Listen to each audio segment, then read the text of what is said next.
मैं हूं अभिषेक मिश्रा और आज के इस वीडियो में हम लोग 11वीं कक्षा के अध्याय 1 के मिसलेनियस एक्सरसाइज को देखने वाले हैं। इसके पहले के वीडियो में हम लोगों ने प्रश्न 1 और 2 को देखा था। अभी प्रश्न 3 देखेंगे। ये 3 नंबर प्रश्न बच्चों को थोड़ा सा भारी लगता है, क्योंकि अगर आपने अभी तक इस पूरे चैप्टर का सारा बेसिक्स अच्छे से नहीं पढ़ा है तो ये आपको समझ में नहीं आएगा। फिर भी मैं आपको कोशिश करूंगा कि मैं इसको समझा सकूं, और इसके लिए हम लोग 2 विधियों का प्रयोग करेंगे। सबसे पहले वह विधि जो थोड़ी सी लंबी है, लेकिन मतलब उससे मैं आपको फील करवाने का कोशिश करूंगा कि ये कह क्या रहा है। कह रहा है मान लीजिए ए बी सी ऐसे सामुच्य हैं कि ए यूनियन बी बराबर ए यूनियन सी और ए इंटरसेक्शन बी बराबर ए इंटरसेक्शन सी। तो दर्शाइए कि बी बराबर सी। सबसे पहले हमें दिया है उसको लिख लेते हैं। क्या दिया है सर?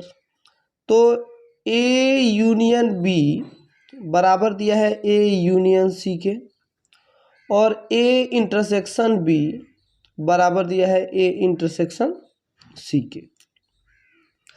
और हमें दिखाना है, दर्शाना है या सिद्ध करना है ना, क्या कि बी बराबर सी।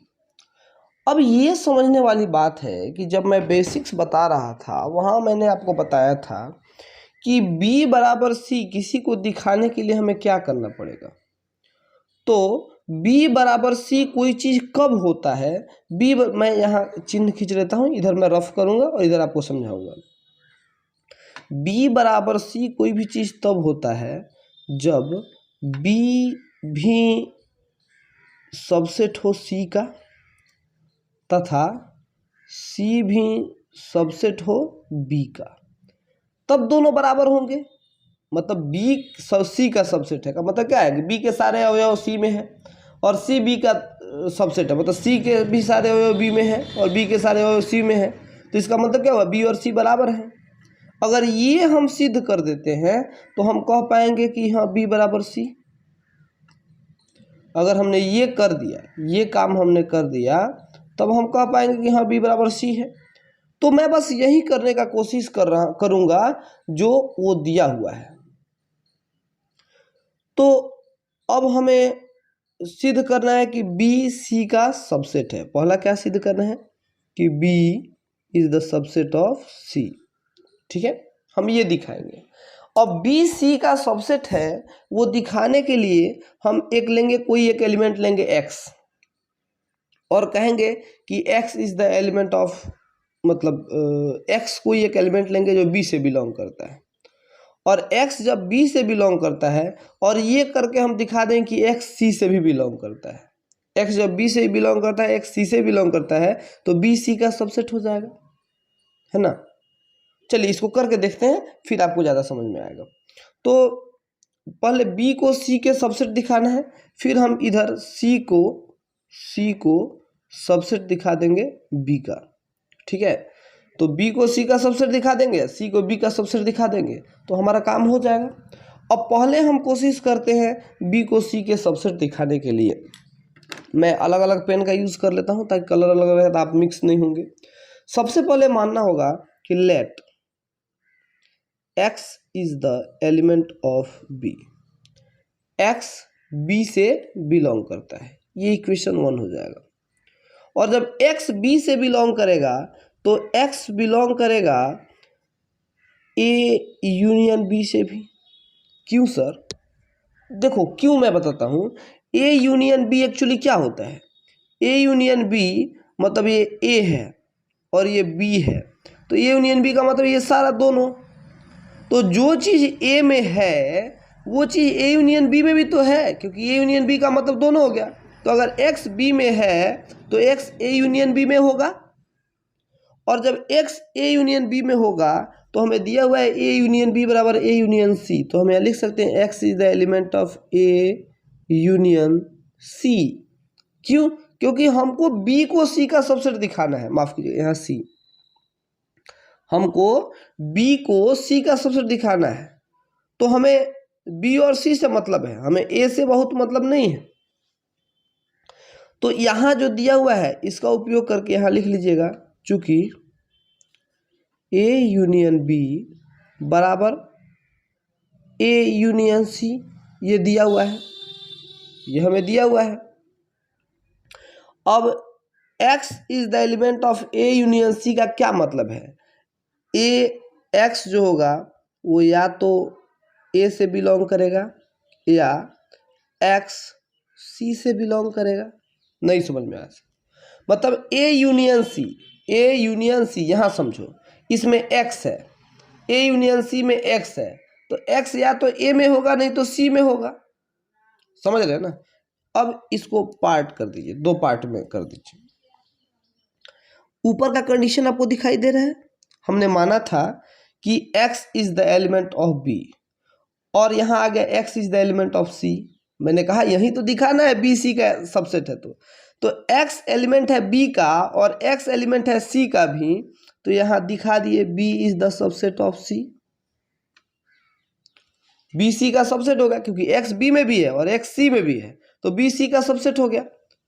लेकिन सिर्फ यही कंडीशन नहीं है, कंडीशन एक ये भी है कि ए का भी तो हो सकता है, कोई जरूरी तो नहीं है कि x ए यूनियन सी का एलिमेंट है तो x c में होगा तब तो यहाँ दिखा दिए, अगर x a में हुआ तो क्या होगा, तो इसको भी हमें c करना है। अब कैसे करेंगे? तो x a का जब एलिमेंट है तो और x b का भी एलिमेंट है और x a का भी एलिमेंट है, यहाँ देखो ना, x b का एलिमेंट है और x a का एलिमेंट है, तो x एलिमेंट हो जाएगा a इंटरसेक्शन b का। क्यों? a b में भी है, x b में भी है और x a में भी है, तो x a इंटरसेक्शन b में होगा। देखो ना, a और b ये दोनों है और x दोनों में है, इसका यही शर्त होगा कि x a में भी है और x b में भी है, तो a इंटरसेक्शन b हो जाएगा। और a इंटरसेक्शन b हमें दिया हुआ है a इंटरसेक्शन c के बराबर, a इंटरसेक्शन b और a इंटरसेक्शन c के बराबर दिया हुआ है। तो a इंटरसेक्शन b और a इंटरसेक्शन c है, x अगर एलिमेंट है a इंटरसेक्शन c का तो x एलिमेंट होगा c का भी। क्यों? क्योंकि a में भी है और c में भी है, तब तो इंटरसेक्शन है, तो x c का भी एलिमेंट है। फिर यहाँ भी हमने दिखा दिया कि b is the subset of c, यहाँ हमने दोनों शर्त को b को c का सबसेट बना दिया। अब फिर अगेन मैं ब्लैक पेन का यूज करते हुए अब मैं अपने दूसरे कंडीशन को सिद्ध करने का प्रयास करूँगा। इसके लिए मैं एक बॉक्स बनाता हूँ और इस बॉक्स में हम लोगों ने रेड पेन से जो किया, इससे हमने दोनों में सेट कर दिया मतलब b is the subset of c। ठीक है, b is the subset of c, इसको मान लीजिए इक्वेशन 2।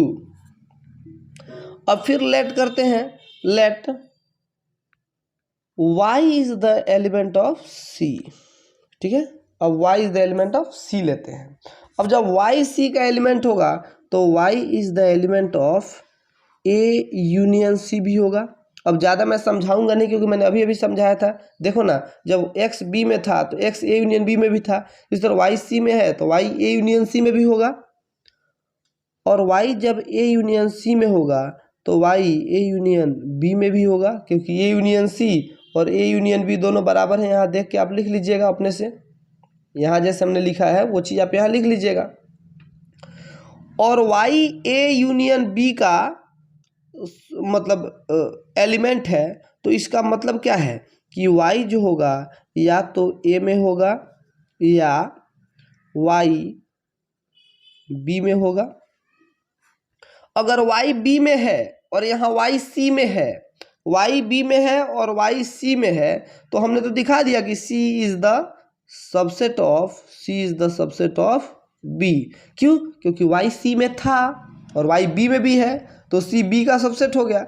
लेकिन अगर y a में हुआ, ये चीज़ सेम इसी के जैसा है। अगर ये आपको समझ में आया है तो मैं ज़्यादा समझाऊंगा, तो कभी कभी दिक्कत ये भी होता है कि मास्टर इतना ज़्यादा समझा देता है कि बच्चा जो समझ रहा होता है वो भी भूल जाता है, तो कंफ्यूज होने की ज़रूरत नहीं है। इसको मैं जल्दी जल्दी कर देता हूँ। y is the element of A, तो इसीलिए y इज़ द एलिमेंट, अगर a का एलिमेंट हुआ तो y a का भी है और c का भी है, तो a इंटरसेक्शन c का भी होगा। और y a इंटरसेक्शन c का होगा तो इसका मतलब y is the element of c sorry नहीं, हमको बी दिखाना है ना, सी तो यहाँ दिखाई दिए हैं, तो ए इंटरसेक्शन बी, क्योंकि ए इंटरसेक्शन सी बराबर ए इंटरसेक्शन बी दिया है, यानी कि y is the element of B, और y जब b का एलिमेंट है और y c का एलिमेंट है, तो यहाँ भी हमने दिखा दिया कि c is the subset of b, तो इसको इक्वेशन 3 मान लीजिए। और 2 और 3 से, चूंकि from equation second and third, 2 और 3 मतलब दो समीकरण 2 और 3 से क्या हम देख रहे हैं कि b is the subset of c तथा c is the subset of b, ठीक है, इसीलिए b बराबर होगा c के। समझ में आया कि नहीं? अब ये क्या एक स्क्रीन पे आ रहा है? अगर आ रहा है तो आप इसका स्क्रीनशॉट लीजिए, अगर आ रहा है तो आप इसका स्क्रीनशॉट लीजिए, नहीं तो मैं इसको थोड़ा सा और ऊंचा कर देता हूँ, ये। अब आप इसका स्क्रीनशॉट ले सकते हैं। अब ये पूरा एक वीडियो में आ गया, एक फ्रेम में आ गया। अब इसको दूसरे विधि से हम लोग करके देखते हैं। अब दूसरा विधि उससे छोटा है, और अगर ये आपको समझ में आ जाए और आपको ये आसान लगे तो आप इसी विधि का प्रयोग करके बना लीजिएगा। एक नियम होता है, हम लोगों ने पढ़ा था बंटन नियम, बंटन नियम है ना। बंटन नियम क्या कहता है कि अगर B यूनियन C कुछ दिया हो, B यूनियन C कुछ दिया हो और उसका इंटरसेक्शन कर लो A से, है ना, इसमें A का इंटरसेक्शन कर लो दोनों में, तो क्या हो जाएगा, पहले A और B का इंटरसेक्शन हो जाएगा, A इंटरसेक्शन B, और बीच में यूनियन है तो यूनियन लगाओ, और A intersection C, A intersection C, ये हो गया बंटन नियम। अब इसी नियम का प्रयोग करके हम यहाँ, और जो दिया हुआ है उसका प्रयोग करके हम B बराबर C को सिद्ध कर देंगे। ये थोड़ा सा रटू मेथड है, पिछला मेथड फील करने वाला था, आखिर वो आया कहाँ से, वो सब कुछ समझते हुए हम लोगों ने किया था। तो पहले जो हमें दिया हुआ है उस शर्त को लेते हैं कि A यूनियन B बराबर A यूनियन C, ये हमें दिया हुआ है। अब दोनों तरफ हम B का इंटरसेक्शन करते हैं, तो A यूनियन B में भी हम B का इंटरसेक्शन करेंगे, और A यूनियन C में भी हम B का इंटरसेक्शन करेंगे। और जब दोनों में B का इंटरसेक्शन करेंगे तो हमारा क्या आएगा, A यूनियन B, और उसके बाद सॉरी इंटरसेक्शन भी लिखना था, गुना थोड़ी ना करना था, इंटरसेक्शन, ये दोनों बीच में इंटरसेक्शन है। तो A यूनियन B और B का इंटरसेक्शन, देखो A यूनियन B क्या है, A यूनियन ये A है और ये B है, ये पूरा A यूनियन B है, पूरा का दोनों गोला है ना, जो मैं सेट कर दे रहा हूँ, ये पूरा A यूनियन B है, और A यूनियन B और ये B है, इन दोनों का इंटरसेक्शन क्या होगा, ये दोनों B के बराबर ही तो होगा। A यूनियन B पूरा और B का इंटरसेक्शन B होगा कि नहीं होगा, ये हो गया सर बराबर। अब इसमें बंटन नियम लगा लो, तो A union C intersection B, तो A intersection B union C intersection B, ये आ गया।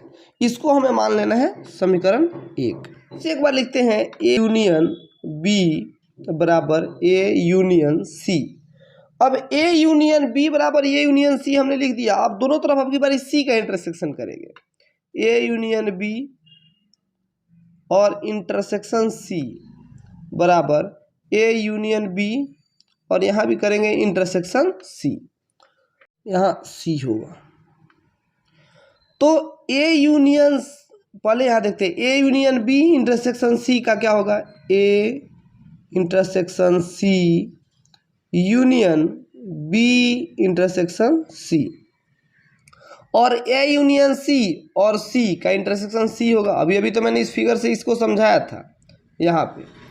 तो अब देखो यहाँ दोनों में LHS LHS बुलाते हैं, A यूनियन B है, यहाँ A इंटरसेक्शन B है, यहाँ A इंटरसेक्शन C है, तो इसको भी हम A इंटरसेक्शन C लिख सकते हैं, क्योंकि दिया हुआ है A इंटरसेक्शन B बराबर A इंटरसेक्शन C, तो A इंटरसेक्शन C को हमने A इंटरसेक्शन B लिख लिया। क्यों, ताकि इसके बराबर आ जाए। अब यूनियन, ये भी सी इंटरसेक्शन बी है, ये बी तो सी और बी का इंटरसेक्शन मैंने कॉमन, तो इसको भी हम सी इंटरसेक्शन बी लिख सकते हैं बराबर सी। ये हो गया समीकरण 2।